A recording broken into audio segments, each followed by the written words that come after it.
ሰላም ጤና ይስጥልኝ። ሲስተር አዱኛ ዛሬ እዚህ ፊታችሁ ላይ ቆሜ መናገር የፈለኩት እናቴ ኪዳነ ምህረት የዋለችልኝ አንድ ታላቅ ሚስጥር አለ።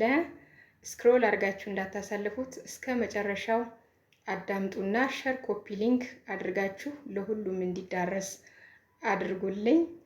እንግዲህ እዚህ ጋር በምስሉ እንደምታዩት ሀገራችን ውስጥ እየተካሄደ ባለው ጦርነት ምክንያት ከደብረ ማርቆስ ሆስፒታል አቅም በላይ ሆነው ወደ ባህር ዳር ጥበበ ግዮን ሆስፒታል የሚላኩ ማንኛውንም ታካሚዎች የሚወስድ ሰው ባለመኖሩ እኔ በጎ አድራጎት ስራ ለመስራት ለህይወቴም ለገንዘብም ሳልሳሳ በፈቃደኝነት እያጓዝኩ በነበርኩበት ወቅት አምና የዛሬን ቀን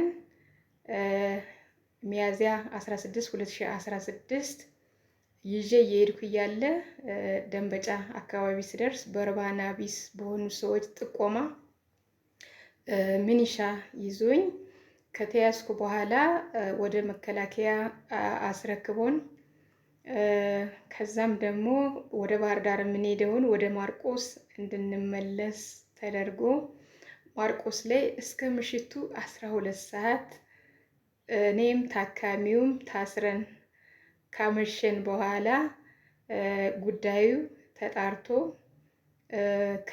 በጣም ከባድ የነበረውን እናቴ ኪዳነ ምህረት አቅልላ ተጣርቶልን 12 ሰዓት ላይ ተፈተን ታካሚውንም ወደ ተላከበት ሆስፒታል መልሼ ይዤው መጥቼ እሱም በራሱ ሰዓት ድኖ አገሩ እርሻውና ልጆቹ ጋር ገብቷል። እኔም በሰላም ወደ ቤቴ የገባሁበት ቀን ነው።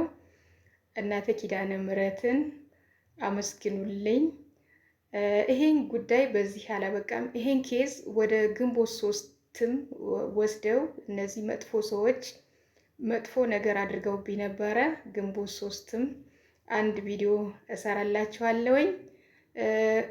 በዚህ በሸውክ በአልሆነ በርባና ቢሶች ወሬ ብዙዎቻችንም እንዳንሰሳት መማሪያ ስለሚሆን ሸር ኮፒ ሊንክ አድርጋችሁ ለሁሉም እንድታዳርሱልኝ አደራ ለማለት እወዳለሁኝ። አመሰግናለሁ።